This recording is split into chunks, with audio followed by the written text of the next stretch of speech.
Ladies and gentlemen, and everyone else, my name is Shenko and welcome to episode 8 of the Minecraft 1.19 Survival Series playthrough. I hope you all are well. Once again, we've been relatively busy in between episodes. So in between episodes, I went about lighting up all the caves so that more slimes would spawn into slime farms, and for the most part, it is working. We're getting a lot of slime from the farms.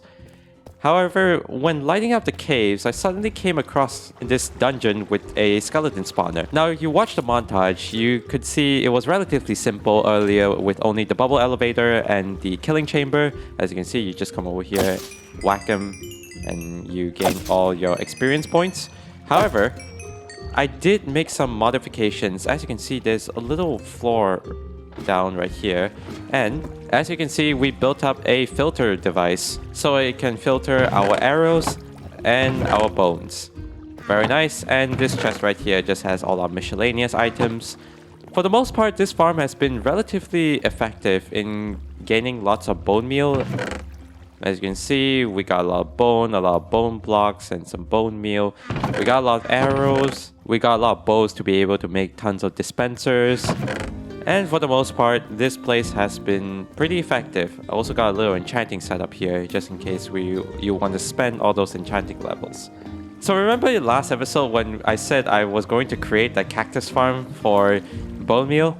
Well, we got a much better solution now, unfortunately. But to be honest, it's quite fortunate, and I'm not complaining. Now once again, we are getting ever so close to that dreaded dragon fight so that we may return home to our mega base and the other builds in our previous areas. But for now, we still got some things to do. I still have a lot of ideas of what can be built here in this land, and I still don't have a name for it. If you got a name for it, maybe let me know.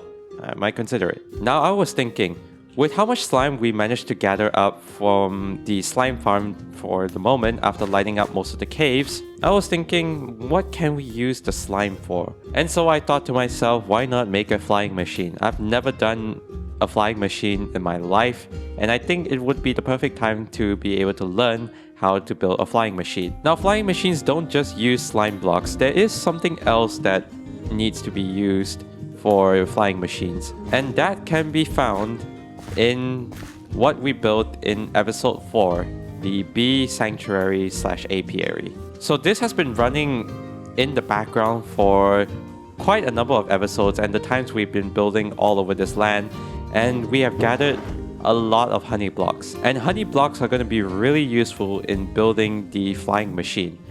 So with the most important blocks at our disposal to be able to make a flying machine, we can probably crack on with this project. I'm not sure where I'm going to build the flying machine. Most likely I'll be building it somewhere here because our forge and our mines are very much linked to one another, so I would expect an elevator to be around here to get down to the caves. But yeah, we're going to crack on with this project and we'll see where it gets us. I'm really excited to learn how to build a flying machine, and it's going to be a learning curve, but it's going to be really fun. Alright, I'll catch up with you guys when I finally finish the flying machine. Let's get to building it. Let's go.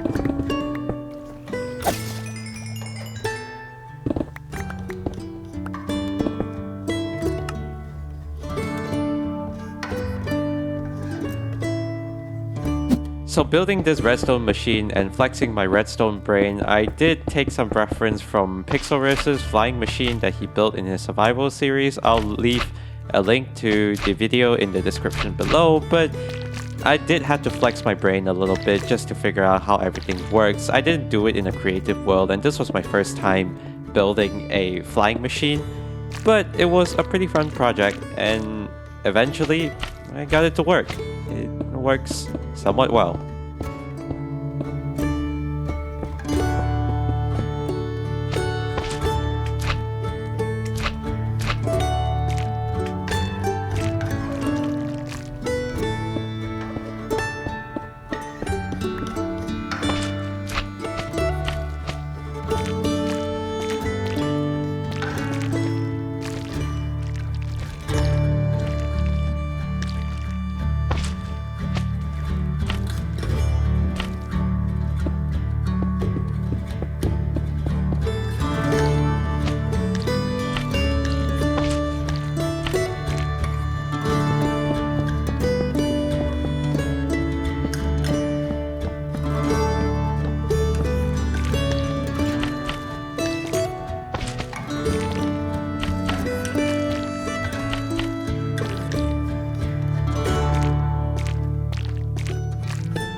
So this machine definitely took a while to get it up and running, but right now we finally have it fully functional. So as you make your way into here, there's my ender chest, I should pick that up.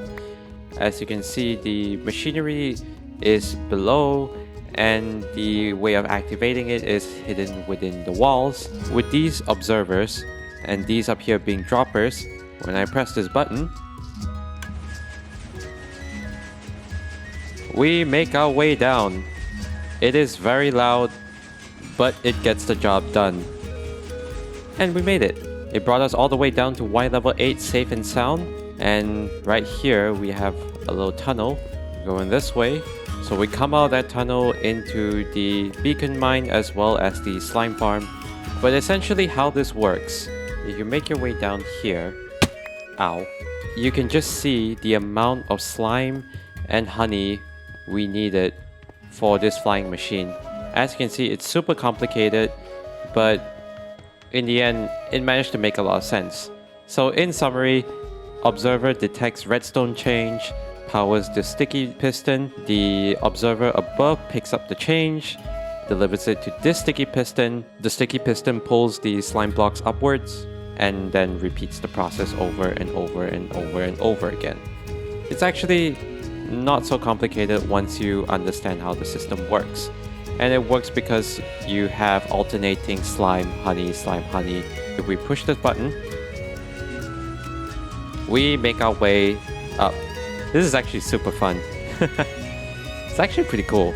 And a really nice project as well. And once you're at this level, you can just make your way out into the overworld. So now that we're done building the flying machine and the elevator is fully functional, I figured we should try and decorate the elevator area and just these walls to make it a little bit more beautiful. Alright, I'm gonna gather some supplies and we'll meet back up for another time lapse. Alright, let's go.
So it took a while, but we finally got it done. Here's the build. Now it does look like a very simple hut or an entrance to an elevator, but it serves its purpose real well. And there's a few other nits and bits around here, like the tree, the minecart, and the bits of wood just outside the elevator. Now the platform is elevated by this reinforced wall of mossy cobblestone and tuff. That has been used in the sawmill as well as the farm area. As you can see, there are a few tough reinforced walls to build up. And that's so I don't have to build up multiple layers of dirt in order to make it feel like a hill. So why not just cut it off with a mossy stone wall. Now if you make your way onto the elevator, as you can see, there doesn't seem to be an elevator here. Now unfortunately, I left the elevator downstairs, but if you look to my left, there is a button here. Now it does say please stay behind gates when recalling the elevator, and I'll show you why. When you recall the elevator using this button, just give it a moment. Waiting for the elevator. Oh, that must be it. Huh. Okay. Nothing spawned.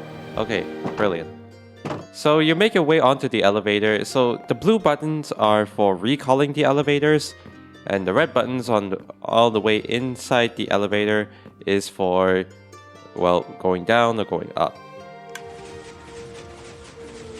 And as you can see, we decorated the elevator shaft quite a bit to make it as scenic as possible. As you can see, we have all the dripstone and the tough blocks around here. We even have these small little altars. Oh, look, there's an amethyst geode. Very nice. We even have these small little altar thingies. I'm not sure what to call them, but I think they look pretty good. We have some iron veins. We have some copper veins. We also have these reinforced rails for the elevator itself. They are modeled by barrels, and they go all the way up to the elevator, through the elevator shaft. But we managed to make our way to the bottom of the world. We come out of here, and as you can see, it splits off into three ways. We have the mining shaft that leads to the beacon mine, as well as the slime farm. Now to my right, we have a glow lichen farm. Now, glow lichen has been really useful in lighting up the shaft around here, making some places more bright than others, but as you can see, it still keeps that dark aesthetic, and nothing is spawning on the elevator platform itself. Now how this works is that because we had the skeleton farm to produce all those bones, we have a lot of bone meal, and as I press this lever, I can just sit here and mine and collect as much glow lichen as I can. Pretty useful if I do say so myself. And so when you want to make your way out of the mines, you can just step onto the elevator, press the red button, and please keep your hands and feet inside the wooden areas as much as you can. Now it does make a lot of noise, but honestly, it serves its purpose real well. I'm very proud of how this turned out, and it looks pretty neat. I mean, look at it. I'm very proud of myself. Now remember to only move when the elevator has come to a halt.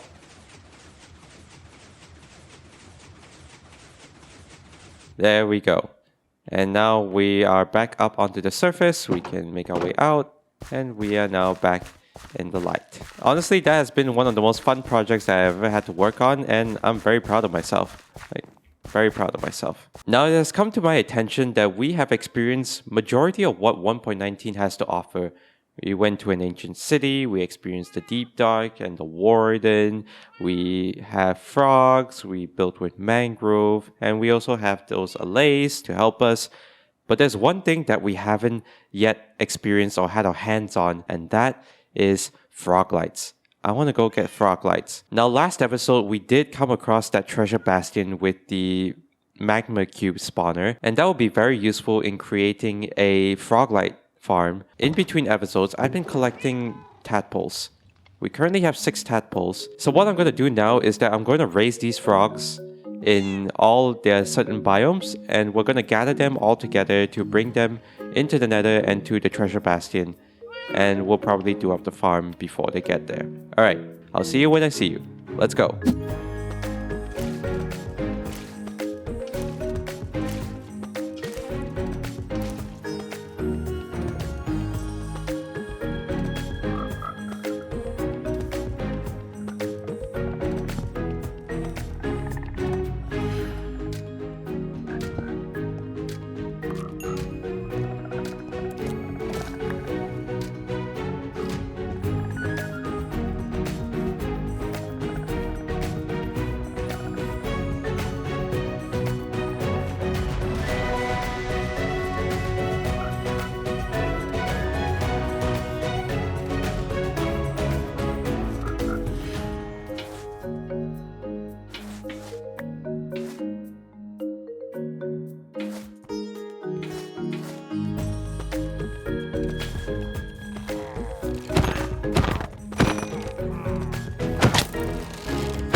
Hey folks, welcome back. It has been a while, but we are finally back at the Treasure Bastion. Let me show you what I've done so far. So at this moment, we created a little ramp so that we can bring the frogs over from spawn or where we live. And currently right now, I'm trying to clear out all this lava from beneath the Treasure Bastion so that we can build the Froglight Farm below. And so in doing that, we gotta place a lot of gravel so that we can get rid of all the lava beneath.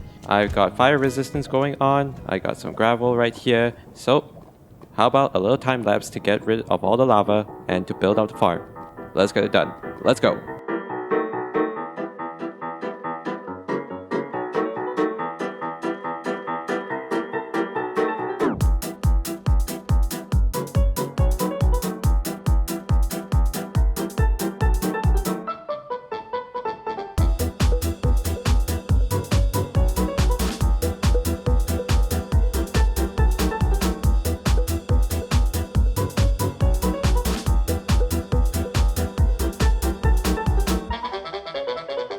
So it took a while, but we finally made some progress. We managed to dig up a large pit over the magma cube spawner, and we currently have a temporary ramp set up so that we can bring the frogs down and also set up the powdered snow to kill all the large magma cubes and the medium-sized magma cubes so we can get the small ones.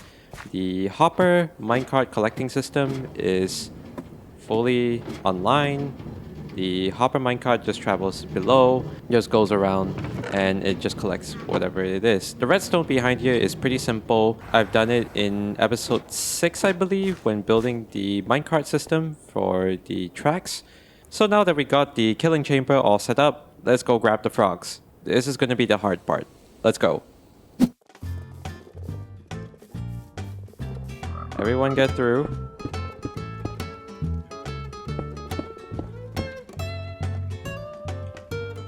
Hey, wait, hang on. Oh, God. Why? Wait, hey, come here. Wait, everyone's coming back. Oh, no.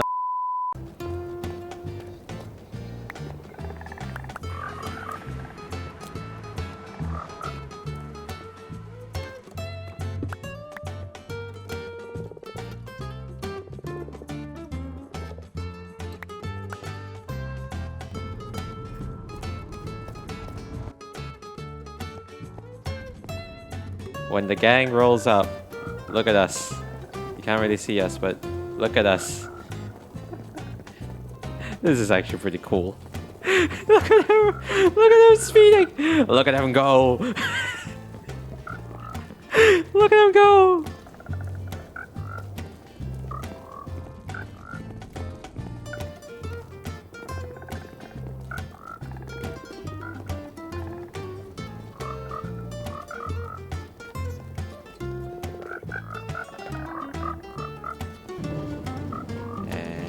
I did it right, then everyone should be here. Yes! We did it. We actually did it. Okay, let me just get all of you untangled.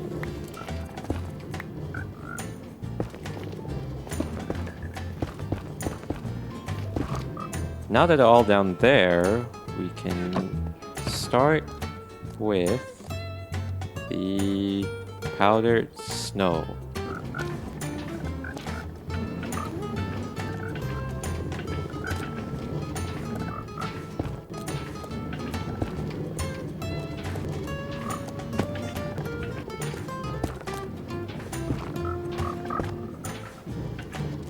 And now the last two. One and last one. We did it. We have all the powdered snow in place. Now all that's left to do is to make our way out, recollect our items, is that we can now get rid of all this covering the magma cube spawner. You know what? Fuck. Yeah, get in the pit. Get in the pit. All of you, get in the pit. Yes. Oh my god, look at them. They're eating up all the magma cubes. That's so cool. Oh, they're going to town down there. Look at them. Look at them. They're going to town. It's feeding season. So with majority of this place slabbed off and not spawning magma cubes up here, the farm seems to be pretty efficient, honestly. The frogs are just chilling down there, I feel like, and all of them managed to make the journey. And as you can see, the magma cubes just drop on. They take freezing damage, and now the smaller ones are getting eaten by the frogs. Oh, that's great. Oh, that's great. It's feeding time. Look at them. Oh my goodness, this is so effective. And as if we make our way down here, we should be collecting up. Wow. We're actually collecting up quite a bit of Froglights. Look at that. So we already have a stack of each. I wonder. We have the Verdant, we have the Ochre, and we got the Pearlescent. And we completed the challenge! With our powers combined, we have all the Froglights. They all look really nice.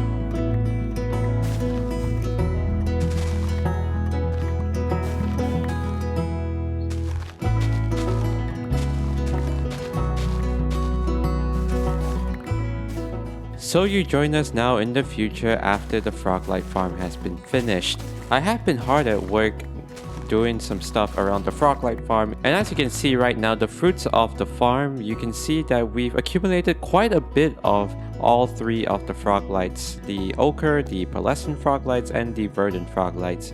And after that was done, and after the journey that we took from the Nether, I came back to the Mangrove Swamp to clear out a bunch of the trees because the Mangrove Swamp was a bit dense for my liking. The canopy is nice and all, but the trees generate in really, well, let's just say the trees generate in really weird ways. So after I built the Froglight Farm, I've been clearing out most of the mangrove trees in the Mangrove Swamp, and I came to the realization that there's quite a lot of space in the Mangrove Swamp, especially now that we cleared out most of the trees. There's quite a large body of water here that we could probably expand into building and terraforming this place to look a little bit nicer, especially since we built up these two houses, the mud farm as well as the frog sanctuary. We definitely could use a lot more work in this mangrove swamp and turn it into something much more, well, appealing per se. And so after clearing up all those mangrove trees, we accumulated quite a bunch of the mangrove leaves, the roots, the mangrove logs, and a bit of mud. So that's where I'm at right now. Because of how big this... Look at him go. Can you... Give me a moment. Shoot him, please. Thank you. So where was I? Ah, yes. So after clearing out a bunch of these mangrove trees and seeing how much space there is in the mangrove swamp, there's definitely a lot of space here to build up a bunch of things. And especially with all the resources that we claimed clearing out the mangrove swamps and all the mangrove trees, what better way to use the froglights that we got so far than to spice up the mangrove swamp around here? We could probably terraform a few bits here and there. There's a large body of water that we can extend the path, and we'll definitely build up more of these houses in order to make the land a bit lived in. Also probably want to expand the frog sanctuary. So that's what we're going to do right now. We are going to expand into the mangrove swamp and, you know, spice it up a little, make a lot more aesthetic builds around here. And what better way to do that than with a time lapse? Let's go.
And here it is. After taking way longer than expected, the swamp village is starting to come to shape.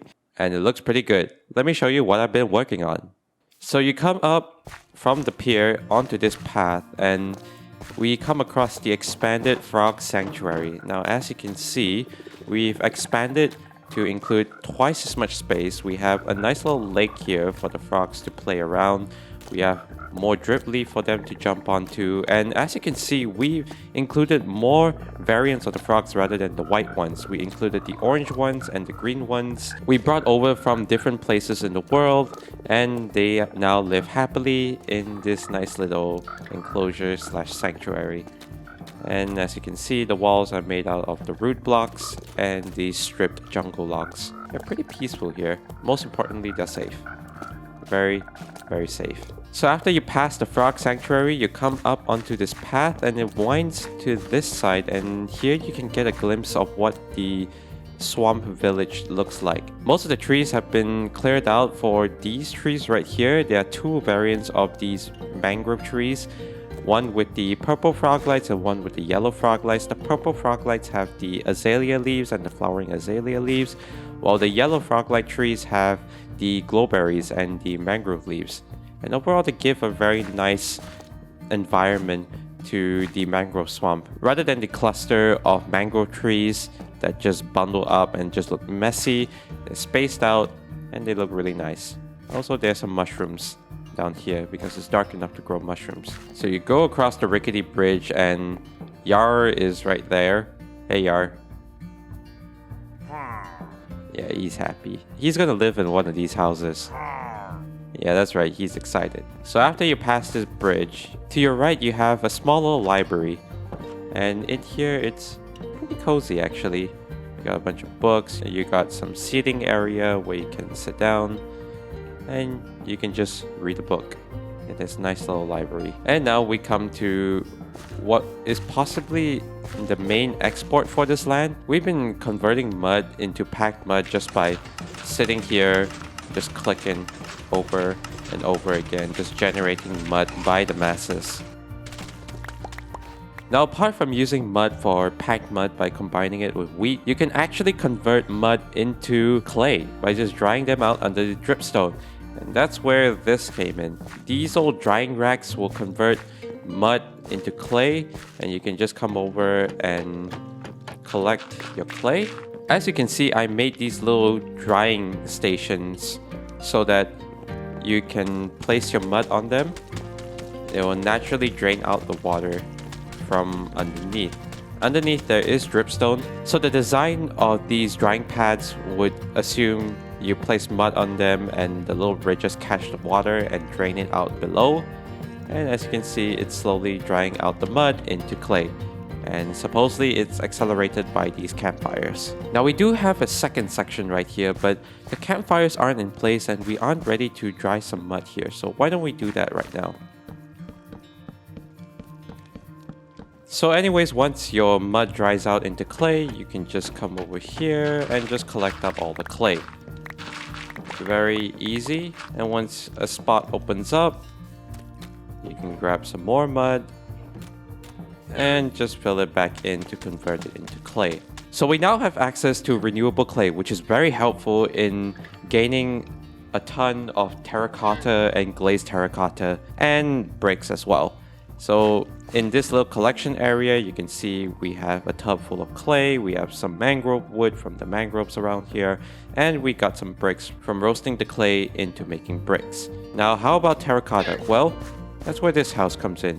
As you can see, it has a few bits of glazed terracotta on the outside, and so you probably might know what this house is used for. This is a smelting house. So we have a large furnace here with a bunch of furnaces.